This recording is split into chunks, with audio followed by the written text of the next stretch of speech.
നമസ്കാരം. ഒരൊറ്റ കഥാപാത്രത്തിലൂടെ തന്നെ എന്നും മലയാളികൾ ഓർമ്മിച്ചിരിക്കുക എന്നത് അപൂർവ ഭാഗ്യമാണ്. അത്തരത്തിലൊരു അപൂർവ ഭാഗ്യം സൃഷ്ടിച്ച ആളാണ് നമ്മുടെ അതിഥിയായിട്ടിരിക്കുന്നത് പ്രകാശ് പോൾ സർ. സർ നമസ്കാരം. അപ്പോൾ ഈ പറഞ്ഞതുപോലെ തന്നെ ഒരുപാട് കഥാപാത്രങ്ങൾ സാർ ചെയ്തിട്ടുണ്ടെങ്കിലും ആ ഒരൊറ്റ കഥാപാത്രത്തിലൂടെ കത്തനാരെന്ന ഒറ്റ കഥാപാത്രത്തിലൂടെ എന്നും സാറിനെ ഓർമ്മിച്ചിരിക്കുന്നത് മലയാളികൾ. അത് തന്നെ ചോദിക്കട്ടെ, ഇത്രയും നാൾ എവിടെയായിരുന്നു? ആദ്യത്തെ ചോദ്യത്തിൻ്റെ ആദ്യത്തെ ഭാഗത്തിന് ആദ്യ ഉത്തരം പറയാം.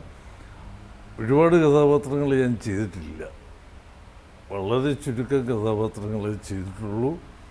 അതിൽ ആൾക്കാർ ശ്രദ്ധിച്ചതും എന്നെ ഓർത്തിരിക്കുന്നതും കടമറ്റത്ത് കത്തനാരാണ്. ഇത്രയും നാൾ എവിടെയായിരുന്നു എന്ന് ചോദിച്ചാൽ,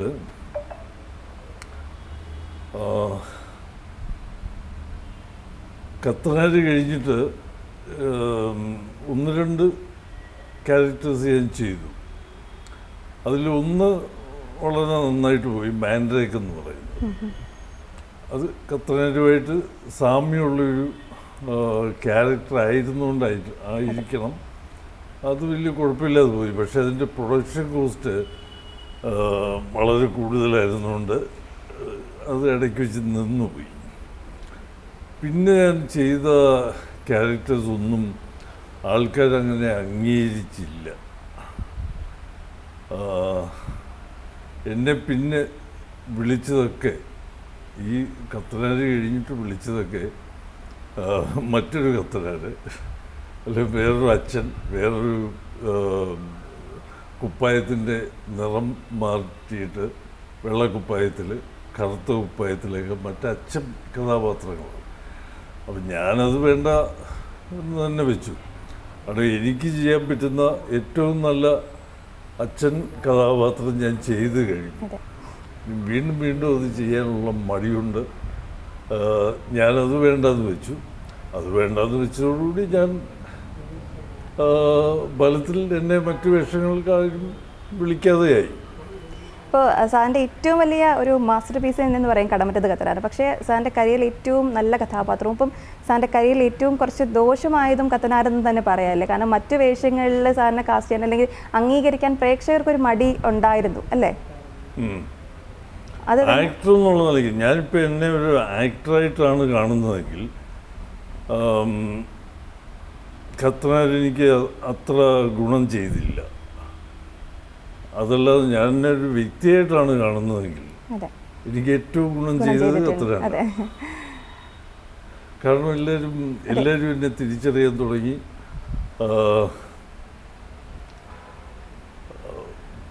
വെച്ചാൽ ഏറ്റവും പ്രധാനമായിട്ടുള്ള പ്രശസ്തി, ഒറ്റ ദിവസം കൊണ്ട് കിട്ടിയ ഒരു പ്രശസ്തി അവിശ്വസനീയമായിരുന്നു. പക്ഷെ ആക്ടർ എന്നുള്ള നിലയ്ക്ക് ഞാൻ എന്നെ കണ്ടാൽ ആക്ടറുടെ പരാജയമാണത്.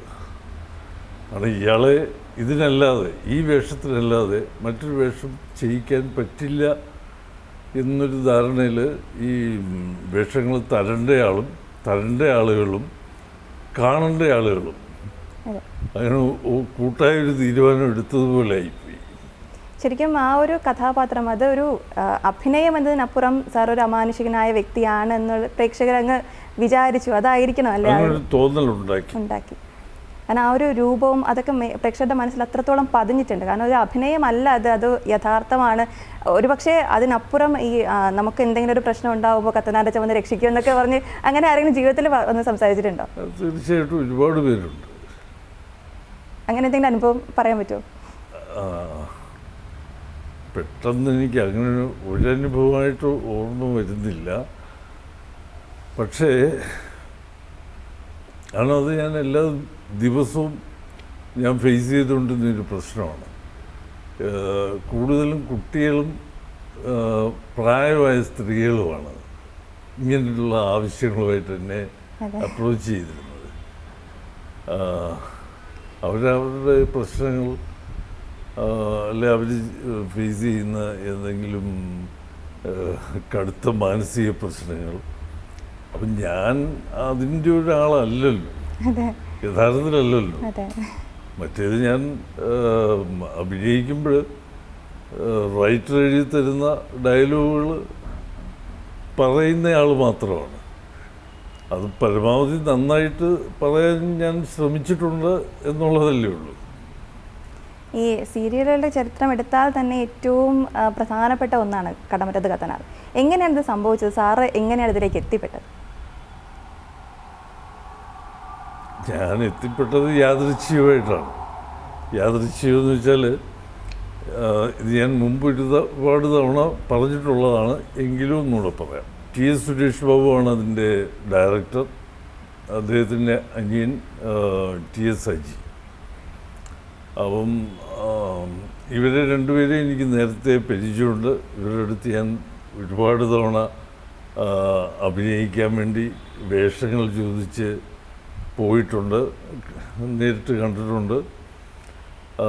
പിന്നെ കുറേ കാലം കഴിഞ്ഞപ്പോൾ ഈ ചോദ്യം കൊണ്ട് പ്രയോജനം ഉണ്ടാവില്ല എന്നുള്ളൊരു ധാരണയിൽ ഞാൻ എത്തി നിൽക്കുന്ന ഒരു സമയത്താണ് എനിക്ക് ഒരു കോൾ വരുന്നത്. TS സുരേഷ് ബാബുവിൻ്റെ ഒരു സീരിയൽ നടന്നുകൊണ്ടിരിക്കുകയാണ്, അതിലെനിക്കൊരു വേഷമുണ്ട്, അത് അഭിനയിക്കാൻ ചെല്ലണം എന്ന് പറഞ്ഞ് എനിക്കൊരു കോൾ വന്നു. ഞാൻ പറഞ്ഞു എപ്പോഴാണ് വരേണ്ടത്, എപ്പോഴാണ് വരേണ്ടതെന്ന് ചോദിച്ചു. ആ പറഞ്ഞ സമയത്ത് ഞാനവിടെ എത്തുകയും ചെയ്തു.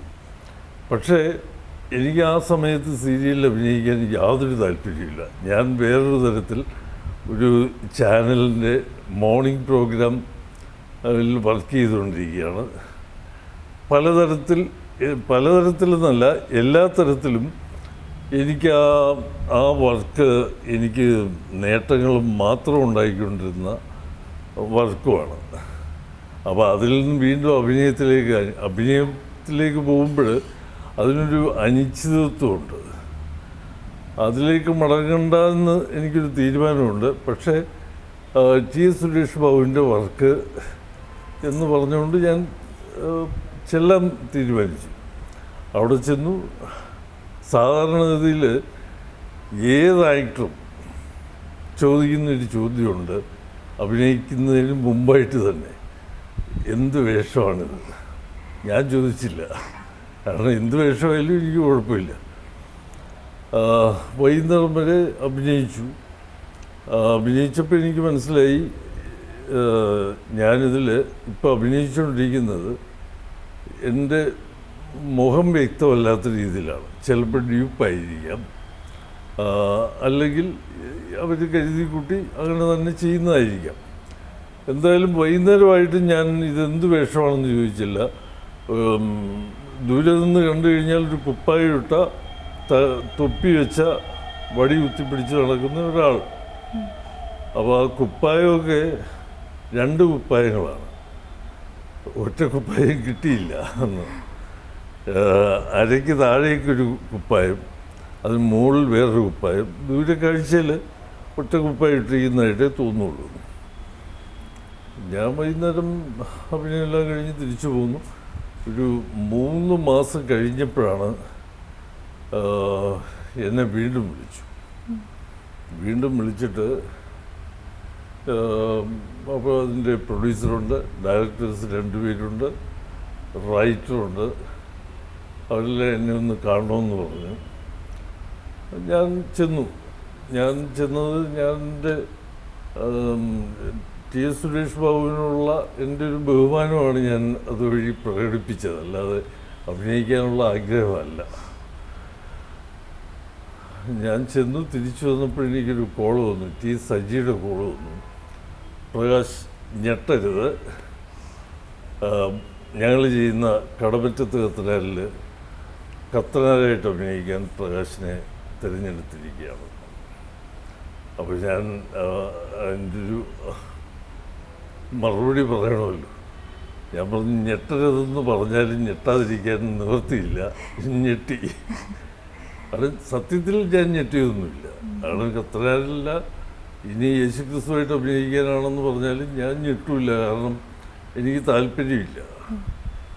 ഞാൻ വേറൊരു മേഖലയിലേക്ക് വഴിതിരിഞ്ഞു പോയി. അങ്ങനെയാണ് കത്തനാരിൽ വീണ്ടും അഭിനയം തുടങ്ങിയത്. ആദ്യമായിട്ട് എങ്ങനെയായിരുന്നു അഭിനയത്തിലേക്ക് എത്തിയത്? ആദ്യം ചെയ്ത പ്രോജക്റ്റൊക്കെ ഏതായിരുന്നു? ഏറ്റവും ആദ്യം അതെ ജീവിതത്തിൽ ആദ്യമായിട്ട് അഭിനയിക്കും. ആ അത് ഒരുപാട് വർഷങ്ങൾക്ക് മുമ്പാണ്. മലയാളത്തിൽ ആദ്യത്തെ ആം, ഒരു എന്താണ് അതിന് പറയുന്നത്, ഒരു വമ്പൻ സീരിയൽ ദൂരദർശൻ മാത്രം ഉണ്ടായിരുന്ന സമയത്താണ്. എപ്പിസോഡുകളുടെ എണ്ണം 13.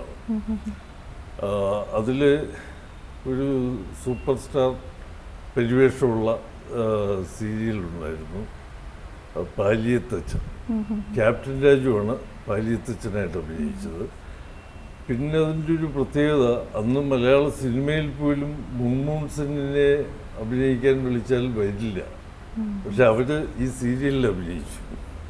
അത് ക്യാപ്റ്റൻ രാജുവിൻ്റെ ഒരു ഇനിഷ്യേറ്റീവിലാണ് അതുണ്ടായത്. ആ സീരിയലിലാണ് ഞാൻ ആദ്യമായിട്ട് അഭിനയിക്കുന്നത്. വരെ ആദ്യത്തെ ഷോട്ട് വരെ എൻ്റെ വിചാരം ഞാനൊരു വലിയ നടനാണെന്ന് തന്നെയാണ്. കാരണം അഭിനയിക്കാൻ എളുപ്പമാണ്. ഞാൻ വളരെ ചെറുപ്പം മുതലേ സിനിമകൾ ധാരാളം കാണുന്നയാളാണ്. സത്യൻ അഭിനയിക്കുന്നത്, പ്രേം നസീർ, മധു എന്ന് വേണ്ട ആ എൻ്റെ ചെറുപ്പകാലത്തെ എല്ലാ നടന്മാരുടെയും സിനിമ ഞാൻ കണ്ടിട്ടുണ്ട്. അപ്പോൾ അവരൊക്കെ അഭിനയിക്കുന്നുണ്ടതിൽ ഏത് വേണമെന്ന് പറഞ്ഞാൽ അതുപോലെ ഞാനങ്ങ് അഭിനയിക്കും എന്നാണ് ഞാൻ വിചാരിച്ചു വെച്ചേക്കുന്നത്. അപ്പോൾ എൻ്റെ രൂപം എന്നെ അവർ വിളിക്കാൻ ഇടയാക്കിയത് എൻ്റെ രൂപം തന്നെയാണ്. മുടി നീട്ടി വളർത്തിയ മുടിയാണ്, പിന്നെ ഹൈറ്റുണ്ട്. അതിൻ്റെ വേഷം ഇതാണ്, പാലിയത്തച്ഛൻ്റെ വിഴുവാണ്. അതൊരു 90 വയസ്സുള്ളയാണ്. ഈ പാലിയത്തച്ഛനേക്കാൾ അല്പം കൂടെ ഒരുപടി മുകളിൽ നിൽക്കുന്ന ഒരു ക്യാരക്ടറാണ്. ഈ പാലിയത്തച്ഛനെ ഉപദേശിക്കുകയും നിയന്ത്രിക്കുകയും ഒക്കെ ചെയ്യേണ്ട ഒരു ക്യാരക്ടറാണ്. ആ ക്യാരക്ടറിൻ്റെ ആദ്യത്തെ ഡയലോഗ് പറഞ്ഞത് ഞാൻ കേട്ടു. ഞാൻ പറഞ്ഞ ഡയലോഗ് ഞാൻ കേൾക്കാതിരിക്കത്തില്ലല്ലോ. ഞാൻ കേട്ടതുകൊണ്ട് എനിക്ക് ഒരു കാര്യം ഉറപ്പായി, എനിക്ക് അഭിനയിക്കാൻ അറിയത്തില്ല എന്നുള്ളത്. ഞാൻ ശരിക്കും തളർന്നു വെച്ചാൽ നാണക്കേട് കൊണ്ടാണ്, അല്ലാതെ അഭിനയിക്കാൻ സാധിക്കാതെ പോലുള്ള സങ്കടമൊന്നുമില്ല.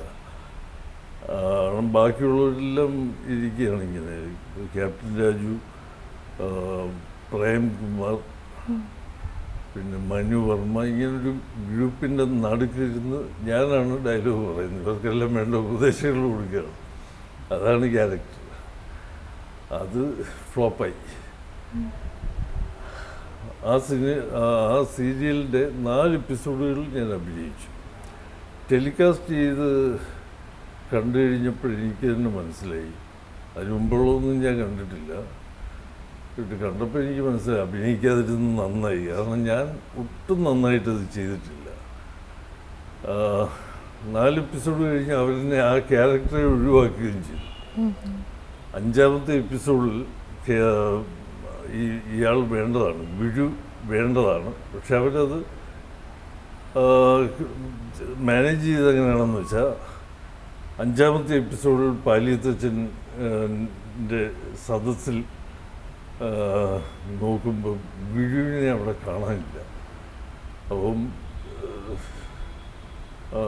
ആരോടോ ചോദിക്കും വിഴു എവിടെയായിരുന്നു. പിന്നെ അയാൾ മറുപടി പറയും, വിഴു ഇന്ന് വെളുപ്പിനെ ആരോടും പറയാതെ കാശിക്ക് പോയി. അങ്ങനെ ആ ക്യാരക്ടറിനെ അവർ ഒഴിവാക്കി, കൊന്നില്ല. അതാണ് ആദ്യത്തെ അഭിനയം. അപ്പോൾ അവിടുന്ന് ഒരുപാട് ഇമ്പ്രൂവ് ചെയ്ത് ഒരുപാട് പ്രിപ്പറേഷൻസ് നടത്തിയിട്ടുണ്ടോ കത്തനാരാവാൻ വേണ്ടിയിട്ട്? ഒരു പ്രിപ്പറേഷൻ നടത്തിയിട്ടില്ല. കുപ്പായെടുത്തിട്ടു അത്രേ ഉള്ളൂ. എങ്ങനെയാണോ നാച്ചുറലായിട്ട് അങ്ങ് അഭിനയിക്കുക? അതിപ്പോഴും അങ്ങനെയാണ്. എനിക്കങ്ങനെ പ്രിപ്പയർ ചെയ്ത് അഭിനയിക്കാനൊന്നും പറ്റില്ല. എന്നെ കൊണ്ട് പറ്റുന്ന പോലെ അഭിനയിക്കും. ഒരു നടൻ എന്നുള്ള നിലയിൽ പറ്റും, ഇല്ലെങ്കിൽ എന്നെ വിട്ട് ഒഴിവാക്കുക, അത്ര തന്നെ.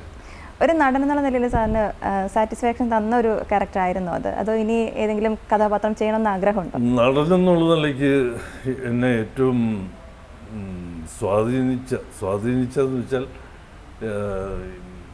എനിക്ക് വീണ്ടും ഒരിക്കൽ കൂടി അതൊന്ന് ആവർത്തിച്ച് അഭിനയിക്കണമെന്ന് ആഗ്രഹമുള്ള ക്യാരക്ടർ. വീണ്ടും കത്തനാരായി എത്തണമെന്ന് ആഗ്രഹമുണ്ടല്ലേ? അല്ല, അത് കത്തനാരല്ല. പിന്നെ അതിന് മുമ്പ് ഞാൻ നക്ഷത്രങ്ങൾ എന്ന് പറഞ്ഞൊരു സീരിയൽ ചെയ്തു. അതിൽ ഷാജിയമാണ് അതിൻ്റെ ഡയറക്ടർ. അദ്ദേഹം വളരെ ശ്രദ്ധിച്ച് മാത്രം സീരിയൽ ചെയ്യുന്നയാളാണ്. അതിൽ എന്നെ കൊണ്ടൊരു ക്യാരക്ടർ ചെയ്യിച്ചു. എൻ്റെ ആദ്യ ഭാഗങ്ങളൊക്കെ ഞാൻ വളരെ മോശമായിട്ടാണ് അഭിനയിച്ചത്. എന്ന് വെച്ചാൽ അഭിനയിച്ചില്ല. അപ്പോൾ പുള്ളി ദേഷ്യം പിടിച്ചിട്ട് എന്നോട് പറയുകയും ചെയ്തു, പ്രകാശ്, ഇതിനോടകം നമ്മൾ ഒരുപാട് പേരെ മാറ്റിയതാണ്, ഇനി ഒന്നുകൂടെ ഒരാളെ കൂടെ മാറ്റുന്നതിന് കുഴപ്പമില്ല. ഞാനപ്പോൾ അതിനകത്ത് പ്രധാന ക്യാരക്ടറാണ് ചെയ്യുന്നത്, കുഴപ്പമില്ല, അതിന് മടിക്കത്തില്ല എന്ന് പറഞ്ഞു. ഞാൻ പറഞ്ഞു, എന്തായാലും ഇന്ന് ഞാൻ വന്നതല്ലേ, ഒന്നുകൂടെ നോക്കാം എന്ന് പറഞ്ഞു. ആ ഷൂട്ടിൽ അന്നത്തെ അഭിനയം എന്ന് പറഞ്ഞാൽ എനിക്ക് ഫുൾ ടൈം കട്ടിലേ കിടപ്പായിരുന്നു. ഞാൻ ഹോസ്പിറ്റലിൽ നിന്ന് വീട്ടിൽ കൊണ്ട് കട്ടിലേ കിടത്തിയിരിക്കുക. അപ്പോൾ എനിക്ക് അന്ന് വളരെ റിലാക്സ്ഡ് ആയിരുന്നു. ഞാൻ അവിടെ കിടന്ന് ഉറങ്ങി. അവിടെ ഷൂട്ട് നടന്നുകൊണ്ടിരിക്കുന്നു, ഞാൻ നന്നായിട്ട് ഉറങ്ങുകയും ചെയ്തു. അതിന് ശേഷം ആ ഉറക്കത്തിൽ നിന്ന് ഉണർന്നതിന് ശേഷം ഞാൻ ആ ക്യാരക്ടറായിരുന്നു. കാരണം എനിക്ക് അതിനകത്തുള്ള മടിയൊക്കെ മാറി. കാരണം എന്നെ പറഞ്ഞു വിടും എന്നൊരു സൂചന എനിക്ക് കിട്ടിക്കഴിഞ്ഞു. ഒന്നീ പറഞ്ഞു വിടും, അല്ലെങ്കിൽ അഭിനയിപ്പിക്കും. രണ്ടിലേത് സംഭവിച്ചാലും വരട്ടെ, നോക്കാം. അത് ഞാൻ അഭിനയിച്ചു. ആ സീരിയൽ അധികം എപ്പിസോഡ് കൂടിയില്ല, പക്ഷേ എൻ്റെ മനസ്സിലുള്ള ഏറ്റവും നല്ല സീരിയൽ അതാണ്. ഏറ്റവും നല്ല ക്യാരക്ടർ. ഒന്നുകൂടെ ഒരു ചാൻസ് കൂടെ കിട്ടിയാൽ, ആ ക്യാരക്ടർ ഒന്നുകൂടെ ചെയ്താൽ അന്ന് ചെയ്തതിനേക്കാൾ നന്നായിട്ട് ചെയ്യാൻ പറ്റും എന്നൊരു വിചാരം എൻ്റെ മനസ്സിലുണ്ട്. ഈ കത്തനാര് തന്നെ ഈ പല ചാനൽ, അതായത് ആദ്യം ഏഷ്യാനെറ്റ് വന്നു, പിന്നെ ജയ്ഹിന്ദ് വന്നു, പിന്നെ സൂര്യയിലേക്ക്. ശരിക്കും കത്തനാർക്ക് എന്താണ് സംഭവിച്ചത്? കത്തനാർക്ക് എന്താണെന്ന് വെച്ചാൽ, കത്തനാർക്ക് അതോ കത്തനാർ സീരിയൽ ഏഷ്യാനെറ്റിൽ ചെയ്തതാണ് ആളുകൾ മുഴുവൻ കണ്ടത്. കാരണം ഏഷ്യാനെറ്റിൻ്റെ വ്യൂവർഷിപ്പ് മറ്റ് ഒരു ചാനലിലും ആ സമയത്തില്ല, ഈ സമയത്തുണ്ടോ എന്ന് എനിക്കറിയത്തില്ല. അതിനുശേഷം ചെയ്തത് ജയ്ഹിന്ദിലാണ്. ഞാൻ തന്നെയാണ് അത് പ്രൊഡ്യൂസ് ചെയ്തത്. അപ്പോൾ അതിന് വ്യൂവർഷിപ്പ് അധികം ഉണ്ടായില്ല. കാരണം ജയ്ഹിന്ദ് എന്ന് പറഞ്ഞൊരു ചാനലുള്ള വിവരം പോലും വളരെ വൈകിയാണ്. ഇതിൻ്റെ ടെലികാസ്റ്റൊക്കെ അവസാനിച്ചതിന് ശേഷമാണ് ആളുകൾ അറിയുന്നത് തന്നെ ഇങ്ങനൊരു ചാനലുണ്ടെന്ന്. ഇപ്പോഴും ജയ്ഹിന്ദ് എന്ന് പറഞ്ഞൊരു ചാനലുണ്ടെന്ന് അറിയാൻ മേലാത്തവരുണ്ട്. അപ്പോൾ അത് ആ പ്രോജക്റ്റ് ഫ്ലോപ്പായിരുന്നു. എൻ്റെ പൈസ പോവുകയും ചെയ്തു. ഇത്തിരി സാമ്പത്തിക നഷ്ടം ഉണ്ടാക്കിയൊരു സാമ്പത്തിക നഷ്ടമല്ല, സാമ്പത്തിക ബാധ്യതകൾ ഒരുപാടുണ്ടാക്കി. പിന്നെ എങ്ങനെയാണ് സൂര്യ ടി വിയിലേക്ക് എത്തിയത്? അത് TSNG ആണ് ചെയ്തത്. അവരുടെ പെർമിഷൻ കിട്ടി ചെയ്തു. അതിന് പിന്നെ എന്താ സംഭവിച്ചത്? എന്നെ തന്നെ അഭിനയിക്കാൻ വിളിച്ചു, ഞാൻ അഭിനയിച്ചു. പക്ഷെ അതൊന്നും എനിക്കത്ര തൃപ്തി തന്ന ഒരു സീരിയലേ അല്ല. സാർ അന്ന് തന്നെ ഒരു ആഗ്രഹം പറഞ്ഞിരുന്നു, ഇനിയും കത്തനാരായി എത്താൻ ആഗ്രഹമുണ്ടെന്ന്. ആ ആഗ്രഹമായിട്ട് മുന്നോട്ട് പോവുകയാണോ? ഉടനെ കാണാൻ അത് ഞാൻ ഏഷ്യാനെറ്റിൽ ആദ്യം ചെയ്ത സമയത്ത് എൻ്റെ മനസ്സിലുണ്ടായിരുന്ന ഒരു ആശയമാണത്. കത്തനാർ ഒന്നുകൂടെ ചെയ്യുകയാണെങ്കിൽ, ഈ പഴയ കത്തനാരല്ല, മറ്റേ വടിയും കുത്തിപ്പിടിച്ച് ഈ തെക്കും പറമ്പിൽ കൂടെ ഒക്കെ നടക്കുന്ന കത്തനാരല്ല. ഈ കാലഘട്ടത്തിൽ എന്നാണോ ചെയ്യുന്നത് ആ കാലഘട്ടത്തിലേക്ക് മടങ്ങി വരുന്ന കത്തനാർ ചെയ്യണം, അങ്ങനൊരു ആഗ്രഹം ഉണ്ടായിരുന്നു. അത് എനിക്ക് തോന്നുന്നത് ഇപ്പോഴത്തെ പോക്കനുസരിച്ചാണെങ്കിൽ അധികം താമസിക്കാതെ തന്നെ ആ വർക്ക് തുടങ്ങും. ചാനലാണെന്ന് ചോദിക്കണ്ട, കാരണം ചാനൽ അത് അനൗൺസ് ചെയ്യാൻ സമയമായിട്ടില്ല. ഉടനെ അപ്പോൾ ഇനി കത്തനാരായി വീണ്ടും സ്ക്രീനിൽ കാണാൻ പറ്റുമോ? ഒരിക്കൽ കൂടെ ഉണ്ടാവും. അത് പഴയ കത്തനാരുമായിട്ട് സാമ്യം എന്ന് പറയുന്നത് രണ്ട് കത്തനാരാണ്. പ്രായത്തിൽ നല്ല വ്യത്യാസമുണ്ട്, കാലഘട്ടം ഇതാണ്. അതൊരു 100-150 വയസ്സുള്ള കത്തനാരാണ്. അപ്പോൾ ഈ പറഞ്ഞതുപോലെ തന്നെ കാലഘട്ടം മാറുന്നു, ഈ സിനിമ സീരിയൽ ഇൻഡസ്ട്രികൾ മാറുന്നു, ഒരുപാട് സാങ്കേതിക വിദ്യകൾ മാറുന്നു. സാർ അത് ഫോളോ ചെയ്യാറുണ്ടോ? പുതിയ കാലഘട്ടത്തിലേക്ക് എത്തുമ്പോഴത്തേക്കും ഇനി ഒരുപാട് ചിലപ്പോൾ അന്ന് ചെയ്തതിനേക്കാളും ഒരുപാട് വെല്ലുവിളികളൊക്കെ നിറഞ്ഞതായിരിക്കും. അപ്പോൾ സാർ അത് ആ ഒരു ടെക്നോളജിയൊക്കെ ഫോളോ ചെയ്യാറുണ്ടോ? അന്നാണ് വെല്ലുവിളികൾ കൂടുതലുണ്ടായിരുന്നത്. അന്ന് ഈ ഗ്രാഫിക്സ് എന്നൊക്കെ പറഞ്ഞു കഴിഞ്ഞാൽ എന്തോ വലിയ സംഭവമായിരുന്നു. ഇപ്പോഴത് കൊച്ചുകുട്ടികൾ ചെയ്യും. 2ാം ക്ലാസ്സിൽ പഠിക്കുന്ന പിള്ളേർ ചെയ്യുന്ന ഗ്രാഫിക്സാണ് അന്ന് ഖത്തറിൽ വലിയ സംഭവമായിട്ട് അവതരിപ്പിച്ചിട്ടുള്ളത്. അന്നതൊരു വലിയ വെല്ലുവിളിയായിരുന്നു. പക്ഷെ ഇന്നതൊരു വെല്ലുവിളിയാണെന്ന് എനിക്ക് വിചാരമില്ല. കാരണം ഇന്നത് കുറച്ചുകൂടെ അതുമായിട്ട് ആൾക്കാർക്ക് പരിചയമായി. ഈ കത്തനാർ സീരിയലിനെ ഇപ്പോൾ ഏഷ്യാനെറ്റ് പ്ലസിലൊക്കെ റീടെലികാസ്റ്റ് ചെയ്യാറുണ്ട്. അപ്പോൾ ഇപ്പോഴും ആ ഒരു പ്രേക്ഷക പിന്തുണ, സാധനം പുറത്തൊക്കെ പോകുമ്പോഴത്തേക്കും ആൾക്കാർ തിരിച്ചറിയൊക്കെ അങ്ങനെ ചെയ്യാറുണ്ടോ? തീർച്ചയായിട്ടും ഉണ്ട്. ഇപ്പോഴും എൻ്റെ ആ ഒരു മേൽവിലാസം ഇപ്പോഴും മാറാത്തത് ശരിക്കും അതിൻ്റെ കാരണക്കാർ ഏഷ്യാനെറ്റ് തന്നെയാണ്, ഏഷ്യാനെറ്റ് പ്ലസ് തന്നെയാണ്. എല്ലാ വർഷവും കൃത്യമായിട്ടും അത് റീടെലികാസ്റ്റ് ചെയ്യുന്നുണ്ട്. അപ്പോൾ ആൾക്കാരുടെ മനസ്സിൽ നിന്ന് ഞാൻ മാഞ്ഞു പോകുന്നതേ ഇല്ല.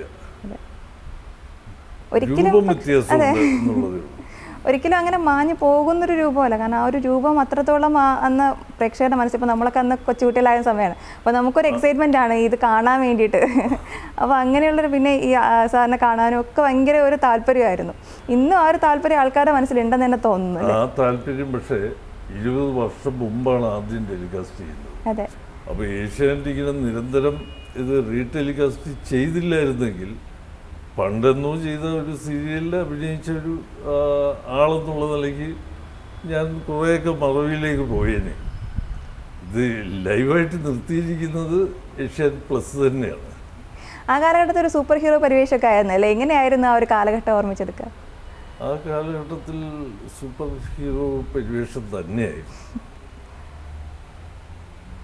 എങ്ങനെയായിരുന്നു എന്ന് ചോദിച്ചു കഴിഞ്ഞാൽ അന്നത്തെ എക്സ്പീരിയൻസുകളൊക്കെ ഞാൻ ഒരുപാട് പറഞ്ഞിട്ടുള്ളത് വീണ്ടും ആവർത്തിച്ച് പറയാനൊന്നുമില്ല. അപ്പോൾ വീണ്ടും വരുമ്പോൾ എന്തെങ്കിലുമൊക്കെ പുതിയ പ്രോജക്റ്റുകൾ, എങ്ങനെയാണ് ഇത് മുന്നോട്ട് പോകുക എന്നുള്ളത് എന്താ മനസ്സിൽ ഉദ്ദേശിക്കുന്നത്? അതെ, പുതിയ കത്തനാര് വരുമ്പോഴത്തേക്കും എങ്ങനെയാ അന്നത്തെ ഒരു അന്ന് പല പല ഒരു ഇൻസിഡൻസ് അങ്ങനെയൊക്കെ ആയിരുന്നു. അപ്പം വീണ്ടും അങ്ങനെ തന്നെ ആയിരിക്കും, ഇൻസിഡൻസ് കോർത്തിണക്കി അങ്ങനെയൊക്കെ ആയിരിക്കുമോ ഇനി വരുന്ന പ്രോജക്റ്റും? അന്നൊരു പല കഥകൾ, പല സംഭവങ്ങൾ ഒക്കെ ആയിരുന്നല്ലോ. ഇതിനാൽ പ്രധാനമായിട്ടും ഒറ്റ സംഭവമായിരിക്കും. അതിൻ്റെ ദൈർഘ്യം കുറച്ച് കൂടുതലായിരിക്കും. പക്ഷേ അതൊരിക്കലും 500 എപ്പിസോഡോ 1000 എപ്പിസോഡോ കൊണ്ടുപോകാൻ ഉദ്ദേശിക്കുന്നതേ ഇല്ല. അത് നിർത്തേണ്ട സ്ഥലത്ത് കൃത്യമായിട്ട് നിർത്തണം. അങ്ങനെ തന്നെയാണ് ആലോചിക്കുന്നത്. പുതിയ സീരിയൽസും പുതിയ പ്രോജക്റ്റും സിനിമകളൊക്കെ കാണാറുണ്ടോ? എങ്ങനെയാണ് പുതിയൊരു കാലഘട്ടത്തിലെ അഭിനയവും ഒക്കെ വിലയിരുത്തുന്നത്? സീരിയൽ കാണാറേ ഇല്ല, സിനിമകൾ കാണാറുള്ളൂ. തിയേറ്ററിൽ പോയല്ല, ടി വിയിലോ മറ്റേ OTT കാണാറുണ്ട്. പുതിയ സിനിമയിലേക്കൊക്കെ ഒരു ചാൻസ് നോക്കണം അങ്ങനെയൊക്കെ ഉണ്ടോ? ആരെങ്കിലും വിളിക്കാറുണ്ടോ സിനിമയിലേക്ക്? അന്നൊക്കെ ആരൊക്കെയോ വിളിച്ചിട്ടുണ്ട്. അത് ഞാൻ പറഞ്ഞില്ലേ, അച്ഛൻ വേഷം ചെയ്യാനാണ് വിളിക്കുന്നത്. അത് സാധാരണ അച്ഛൻ വേഷം, അതെനിക്ക് വേണ്ടെന്ന് ഞാൻ വെച്ചു. അല്ലാതെ മറ്റ് ക്യാരക്ടർ വേഷങ്ങൾ ചെയ്യാൻ വേണ്ടിയിട്ട് അങ്ങനെ ഒരു ഇതുണ്ടായിട്ടില്ലേ? അങ്ങനെ വിളിച്ചിട്ടില്ല. അത് ഈ ഒരു കത്തനാരച്ഛൻ്റെ ഒരു പരിവേഷം തന്നെയാണെന്ന് വിശ്വസിക്കുന്നുണ്ടല്ലേ? അതുകൊണ്ട് തന്നെ ആയിരിക്കാം. വേറൊരു വേഷത്തിൽ ആൾക്കാർ എന്നെ കൊണ്ട് കാണുന്നില്ല. പിന്നെ കാണാൻ വേണ്ടി ഞാനായിട്ട് മുൻകൈ എടുത്തിട്ടുമില്ല. അവസരങ്ങൾ വേണ്ടെന്ന് വെച്ചിട്ടില്ല. നല്ല അവസരങ്ങൾ വേണ്ടെന്നല്ല, ഞാൻ മുൻകൈ എടുത്തിട്ട് എനിക്ക് അച്ഛനായിട്ട് മാത്രമല്ല വേറൊരു വേഷങ്ങളും ചെയ്യാം, അമ്മാവനായിട്ടോ അളിയനായിട്ടോ ഒക്കെ അഭിനയിക്കാം എന്ന് പറഞ്ഞ് അത് അഭിനയിച്ച് കാണിക്കാനോ തെളിയിക്കാനോ ഒന്നും ഞാൻ ശ്രമിച്ചിട്ടേ ഇല്ല. ഈ അഭിനയത്തിനപ്പുറം സാറിനെ കുറിച്ച് പറയുകയാണെങ്കിൽ എന്താണ് ചെയ്യുന്നത്? ജീവിതത്തിൽ എന്തൊക്കെയാണ്, എവിടെയാണ് സ്വദേശമൊക്കെ? സ്വദേശം നൂറിനാട്, ആലപ്പുഴ ജില്ലയാണ്. ഇപ്പം അവിടെ ആരുമില്ല. സ്ഥിരതാമസം തിരുവനന്തപുരത്ത് തന്നെയാണല്ലേ? ഞാൻ അതെ, ഇവിടേക്ക് എത്തിപ്പെട്ടതാണ്. ഒരുപാട് വർഷങ്ങളായിട്ട് ഞാൻ ഇവിടെയാണ് താമസം. ഇവിടേക്ക് എത്തിപ്പെട്ടതാണല്ലേ? എങ്ങനെയായിരുന്നു ആ ഒരു എത്തിപ്പെട്ടത്? എത്തിയതാണ്. ഇവിടേക്ക് എത്തണമെന്ന് വിചാരിച്ചിട്ട് തന്നെ എത്തിയതായിരുന്നു? രണ്ട് ഇതാണ് ഉണ്ടായിരുന്നത്, രണ്ട് സാധ്യതകളാണ് ഉണ്ടായിരുന്നത്. ഒന്നുകിൽ കൊച്ചിയിലേക്ക് മാറുക, അല്ലെങ്കിൽ ട്രിവാൻഡ്രം. അതിൽ രണ്ടിലേതെങ്കിലും ഒന്ന് ആലോചിച്ചപ്പോൾ ട്രിവാൻഡ്രം എന്നങ്ങ് വന്നു എന്നുള്ളതേ ഉള്ളൂ. അല്ല, കൊച്ചിയേക്കാളും മെച്ചമാണ് ട്രിവാൻഡ്രം, അങ്ങനൊരു കണ്ടെത്തലൊന്നും ഉണ്ടായിട്ടില്ല. അന്ന് ഈ ജോലിയുമായി ഈ അഭിനയവുമായി ബന്ധപ്പെട്ടാണ് ഇങ്ങോട്ട് മാറിയത്, അങ്ങനെയാണോ? അതും മനസ്സിലുണ്ടായിരുന്നു. കാരണം പാലിയത്തച്ഛൻ്റെ ആ ഒരു ഇതൊക്കെ കഴിഞ്ഞിട്ട്, പാലിയത്തച്ഛൻ കഴിഞ്ഞിട്ടും ഞാൻ പിന്നീട് അഭിനയിച്ചിട്ടുണ്ട്. അത് ക്രിസ്മസ്, ഈസ്റ്റർ ഒക്കെ വരുമ്പോഴാണ് എന്നെ ആൾക്കാർ വിളിക്കുന്നത് യേശുവായിട്ട് അഭിനയിക്കാൻ. അതാണ്, അത് വലിയ കുഴപ്പമില്ലാതെ ചെയ്യുക. കാരണം പ്രത്യേകിച്ച് അഭിനയിക്കാനൊന്നുമില്ലല്ലോ, അപ്പിയറൻസ് മാത്രം നോക്കിയാൽ മതി, വലിയ ഡയലോഗുകളില്ല. അപ്പോൾ അതിനകത്ത് അങ്ങനെ ഒരു പെർഫോമറുടെ ആവശ്യമൊന്നുമില്ല, രൂപം ഓക്കെ ആണെങ്കിൽ. അപ്പം ഞാൻ യേശുവായിട്ടൊരു കുറേ പ്രാവശ്യം അഭിനയിച്ചു, ഒരുപാട് പ്രാവശ്യം. അപ്പോൾ അതും വെച്ചുകൊണ്ടാണ് ട്രിവാൻഡ്രത്തേക്ക് വരുന്നത്. ഇനി യേശു മാത്രമല്ല, മറ്റു വേഷങ്ങളും ആളുകൾ എന്നെ കാണുമ്പോൾ തന്നെ വിളിക്കും എന്നൊക്കെ വിചാരിച്ചു. അങ്ങനെയൊക്കെയാണ് ഞാൻ ഇവിടെ വന്നിട്ട് ഒരുപാട് ഡയറക്ടേഴ്സിനെ അപ്രോച്ച് ചെയ്തു. അപ്പം സീരിയലാണ് ആദ്യം ശ്രമിച്ചത്. സീരിയലിലെന്തോ എനിക്ക് തോന്നുന്നത് എൻ്റെ ലുക്കുള്ളൊരു കഥാപാത്രം അന്ന് വേണ്ടായിരുന്നു സീരിയലിൽ. ഇപ്പോഴാണ് ചിലപ്പം, അതായത് എൻ്റെ അന്നത്തെ പ്രായവും ഈ കാലഘട്ടത്തിലാണെങ്കിൽ ചിലപ്പം ഞാൻ സീരിയലിനകത്ത് ആകുമായിരുന്നു. അന്ന് വേണ്ട. അത്തരത്തിൽ ഈ പറഞ്ഞ പോലെ തന്നെ ഈ പുതിയ കാലഘട്ടത്തിലേക്ക് വരുമ്പോഴത്തേക്കും ഇപ്പോൾ പുതിയ വേറെ ക്യാരക്ടേഴ്സ് ചെയ്യണമെന്ന് ആഗ്രഹമുണ്ടോ? അങ്ങനെ ആഗ്രഹമൊന്നുമില്ല. പുതിയ പുതിയ ക്യാരക്ടേഴ്സ് ചെയ്യണം. കത്തനാരൊരു പ്രാവശ്യം കൂടെ ചെയ്താൽ നന്നായിരിക്കും. കത്തനാർ ചെയ്യണം അന്നേ അങ്ങനെ ആഗ്രഹിച്ചു പോയതുകൊണ്ടാണ്. അല്ലാണ്ട് അഭിനയമോഹം ഇനി വീണ്ടും സജീവമാകണം അങ്ങനെ ആഗ്രഹമില്ല? ഒരിക്കലും ഇല്ല. അതെന്താ അങ്ങനെ? അതങ്ങനെയാണ്, അത്രേ ഉള്ളൂ. അതെൻ്റെ സ്വഭാവമാണ്. അവസരങ്ങൾക്കായി പോവാറില്ല? ഇല്ല. തേടി വന്ന അവസരങ്ങൾ ഇനിയും പുതിയ പുതിയ ക്യാരക്ടേഴ്സിനെ വിളിച്ചാൽ പോകും? അവർ എന്നെ അഭിനയിപ്പിച്ചാൽ നന്നായിരിക്കും എന്ന് വിളിക്കുന്ന ഒരു കോൺഫിഡൻ്റ് ആണെങ്കിൽ ഞാൻ അരക്കൈ നോക്കും. ഈ കത്തനാറിനൊപ്പം തന്നെ ഹിറ്റായ ഒരു സീരിയലാണ് വിക്രമാദിത്യൻ. അതിൽ ഭട്ടി എന്ന ക്യാരക്ടർ, അതിലേക്ക് എങ്ങനെയാണ് എത്തിയത്? അതും ഈ പറഞ്ഞ പോലെ ഈ അച്ഛൻ വേഷത്തിൽ നിന്നൊക്കെ മാറി പുരാണ കഥാപാത്രം, അങ്ങനെ ഒരു ഇതായിരുന്നു. എങ്ങനെയായിരുന്നു അതിലേക്കുള്ളൊരു അനുഭവമൊക്കെ? അതിൻ്റെ director T S Suresh Babu ആയിരുന്നു. അപ്പോൾ അദ്ദേഹം വിളിക്കുകയല്ല ചെയ്യുന്നത്, ഭട്ടിയായിട്ട് ഞാൻ അഭിനയിക്കുമെന്ന് തീരുമാനിക്കുകയാണ് ചെയ്യുന്നത്. അപ്പോൾ ഞാൻ തീരുമാനം അനുസരിക്കുക എന്നുള്ളത് മാത്രമേ ഉള്ളൂ. ഈ കഥാപാത്രങ്ങളൊക്കെ തന്നെ ഈ പറഞ്ഞ പോലെ കുട്ടികളിലൊക്കെ വലിയ രീതിയിൽ ഒരു ഇൻഫ്ലുവൻസ് ഉണ്ടാക്കുന്നത്. അപ്പോൾ കുട്ടികളായിരുന്നു ഒരുപാട് ആരാധകരെ ഉണ്ടായിരുന്നു. തീർച്ചയായിട്ടും അതെ. കത്തനാർ ശരിക്കും പറഞ്ഞാൽ അതുകൊണ്ട് സീരിയലിന് ആ ഒരു സ്ഥാനം കൊടുത്തത്, അത് ഉണ്ടാക്കി കൊടുത്തത് കുട്ടികൾ തന്നെയാണ്. എൻ്റെ ഫോൺ നമ്പർ അന്ന് ഏതോ ഒരു ഫിലിം മാഗസിനിൽ പബ്ലിഷ് ചെയ്തായിരുന്നു. അപ്പോൾ എല്ലാവർക്കും കിട്ടിയത്. അപ്പോൾ എനിക്ക് വരുന്ന കോളുകൾക്ക് ഒരു അതിരുമില്ലാത്ത കോളുകളാണ് വരുന്നത്. അതിൽ ഒറ്റ ഈ കോയിൻ ബോക്സിൽ നിന്ന് വിളിക്കുന്ന കോളുകൾ, അത് എത്ര 3 മിനിറ്റോ മറ്റോ ഉള്ളൂ അതിൻ്റെ ഒരു ലെങ്ത് എന്ന് പറയുന്നത്. ആ 3 മിനിറ്റ് കൊണ്ട് 5-6 കുട്ടികളുമായിട്ടാണ് ഞാൻ സംസാരിക്കുന്നത്. ആദ്യം ഒരാൾ വിളിക്കും, സംസാരിക്കും, ഞാൻ എൻ്റെ കൂട്ടുകാരന് കൊടുക്കാമെന്ന് പറഞ്ഞാൽ അടുത്ത ആളിന് കൊടുക്കും, ഒരു 5-6 പേര് സംസാരിക്കും, എല്ലാവരോടും ഞാൻ സംസാരിക്കും. അതുകൊണ്ടാണ് അന്ന് കുട്ടികളോടൊരു കടപ്പാട് ശരിക്കും പറഞ്ഞാൽ എനിക്ക് ഇപ്പോഴും മനസ്സിലുണ്ട്. കാരണം അവർ അങ്ങനൊരു തീരുമാനം അറിഞ്ഞുകൊണ്ടെടുത്ത അല്ലെങ്കിൽ പോലും അങ്ങനൊരു തീരുമാനമാണ് ഖത്തറിനെ ഇത്രയും ഒരു ഹൈറ്റിലെത്തിച്ചത്. കാരണം അന്നത്തെ TRP റേറ്റിങ്ങിൻ്റെ മാക്സിമം എന്ന് പറയുന്നത് 28 ഖത്തർ വന്നത് 27 വരെ വന്നു. ചരിത്ര റെക്കോർഡായിരുന്നു അല്ലേ? ആ റെക്കോർഡ് അതിനുശേഷം തിരുത്തിയിട്ടില്ല. ഒരു TV പ്രോഗ്രാമും അത് ബ്രേക്ക് ചെയ്തിട്ടില്ല. അതിൻ്റെ ഏറ്റവും വലിയ ഭാഗമാകാനും സാധിച്ചു.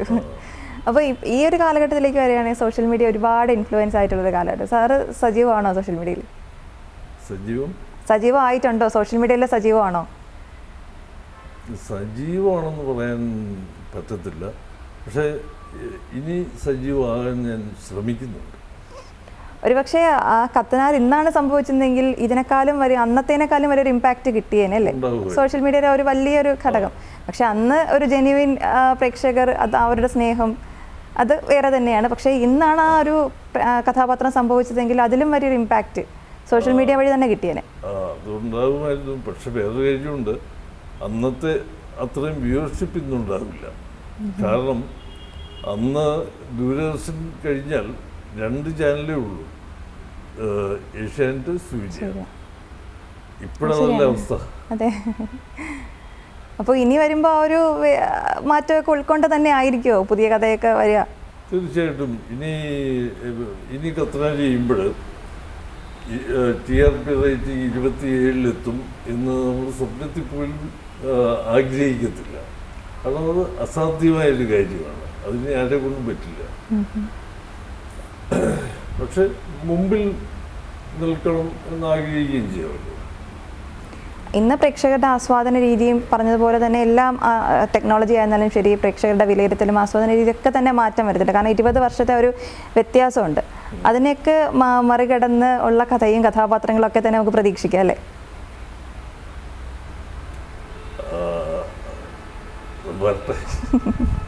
ഒന്നും പറയാറായിട്ടില്ല.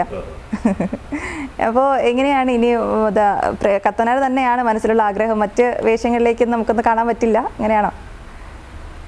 അങ്ങനെ തീരുമാനമൊന്നുമില്ല. ഖത്തനാർ ചെയ്യണം എന്ന് അങ്ങനൊരു ആഗ്രഹമുണ്ട്. അതല്ലാതെ വേറെ പലതരം വേഷങ്ങൾ അഭിനയിച്ച് ഫലിപ്പിക്കണം അങ്ങനെയൊന്നും എനിക്ക് ആഗ്രഹം വന്നാൽ ചെയ്യും. സാറ് ഇടയ്ക്ക് സാറിൻ്റെ ഒരു രോഗാവസ്ഥയെക്കുറിച്ചൊക്കെ പറഞ്ഞിരുന്നു, ചികിത്സിക്കുന്നില്ല എന്നൊക്കെ പറഞ്ഞിരുന്നു. ഇപ്പോഴും അങ്ങനെ തന്നെയാണോ? ആ ഒരു തീരുമാനത്തിൽ തന്നെ മുന്നോട്ട് പോവുകയാണ്? പോകുന്നുണ്ട്, കുഴപ്പമൊന്നും എനിക്ക് ഫീൽ ചെയ്യുന്നില്ല. അങ്ങനെ എന്തെങ്കിലും ഫീൽ ചെയ്താൽ ചികിത്സയിലേക്ക് മടങ്ങും. ഈ രോഗാവസ്ഥയൊക്കെ തന്നെ ഇങ്ങനെ ഇത്രയും പോസിറ്റീവായിട്ട് എങ്ങനെ ഹാൻഡിൽ ചെയ്യാൻ പറ്റുന്നത്? എപ്പോഴും ഇങ്ങനെ പോസിറ്റീവായിരിക്കാൻ പറ്റുന്നത് എന്തുകൊണ്ട്? അതിൻ്റെ രഹസ്യം എന്താ? എൻ്റെ സ്വഭാവമാണ്. എപ്പോഴും പോസിറ്റീവായിരിക്കുക, എപ്പോഴും ഇങ്ങനെ ചിരിച്ചുകൊണ്ടിരിക്കുക, അത് തന്നെയാണ്. എപ്പോഴും ചിരിച്ചുകൊണ്ടിരിക്കുക, എപ്പോഴും പോസിറ്റീവായിരിക്കുക എന്നല്ല. ഇപ്പം രോഗങ്ങളെക്കുറിച്ച്, രോഗം വരുമ്പോൾ, എന്ത് രോഗം വന്നു കഴിഞ്ഞാൽ ഉടനെ ചികിത്സിക്കാൻ പോവുക, ഡോക്ടറെ കാണുക, അങ്ങനെയൊന്നുമില്ല. അങ്ങനെ ആലോചിക്കുന്നില്ല. രോഗം നമ്മുടെ ശരീരത്തിൽ വരുന്നൊരു രോഗം നമ്മുടെ ശരീരമാണല്ലോ ആദ്യം മനസ്സിലാക്കുന്നത്, അതിനുശേഷം നമ്മൾ മനസ്സിലാക്കും. അപ്പോൾ അത് അവിടെ തന്നെ അത് ക്യൂറബിൾ ആണോ ഇല്ലയോ എന്നുള്ളത് ഏതോ തരത്തിൽ നമുക്ക് അറിവ് കിട്ടും എന്നൊരു വിചാരം എനിക്കുണ്ട്. നമ്മുടെ കയ്യിൽ നിൽക്കില്ല എന്ന് തോന്നിയാൽ തീർച്ചയായിട്ടും ഡോക്ടറെ തന്നെയാണ് കാണേണ്ടത്, അല്ലാതെ ഡോക്ടറെ ബഹിഷ്കരിച്ചിട്ടൊന്നുമില്ല. ഇപ്പോൾ കുടുംബവിശേഷം, കുടുംബത്തെക്കുറിച്ചൊന്ന് പറയാമോ? ഭാര്യ, 2 ആൺകുട്ടികൾ, 2 പേരും കല്യാണം കഴിച്ചു, 2 പേരും മാറിയാണ് താമസിക്കുന്നത്. പിന്നെ മൂത്തയാളിന് ഒരു കുട്ടിയുണ്ട്. അവൻ ഇപ്പോൾ ഇൻഡിപെൻഡൻ്റായിട്ടൊരു മൂവി ചെയ്യാൻ ഉള്ള പ്ലാനിങ്ങിലാണ്. അത് അധികം താമസിക്കാതെ തന്നെ അതിൻ്റെ ഷൂട്ട് ആരംഭിക്കും. ഇളയാള് ഞങ്ങൾക്കൊരു പ്രൊഡക്ഷൻ കമ്പനിയുണ്ട്. പ്രൊഡക്ഷൻ കമ്പനി എന്ന് വെച്ചാൽ സീരിയലും സിനിമയൊന്നുമല്ല, കോർപ്പറേറ്റ് വീഡിയോസ്, ആഡ് ഫിലിംസ്, അങ്ങനെയൊക്കെയുള്ള വർക്കുകൾ ചെയ്യും. പിന്നെ ഗവൺമെൻറ് ചില വർക്കുകളുണ്ട്, അതൊക്കെ ഇളയാളാണ് മാനേജ് ചെയ്യുന്നത്. കലാപരമായ കഴിവ് മക്കൾക്കും പകർന്നു നൽകിയിട്ടുണ്ടല്ലേ? പകർന്നു കിട്ടിയതാണെന്ന് ഞാൻ പറയത്തില്ല, കാരണം ഇനി അവിടെ നിന്ന് ഇങ്ങോട്ട് പകർന്നതാണോ എന്ന് ഞാൻ ആലോചിക്കും. എനിക്കങ്ങനെ കലാപരമായിട്ട് വലിയ കഴിവുള്ള ആളാണെന്ന് എനിക്ക് വിശ്വാസമേ ഇല്ല, വിചാരമേ ഇല്ല.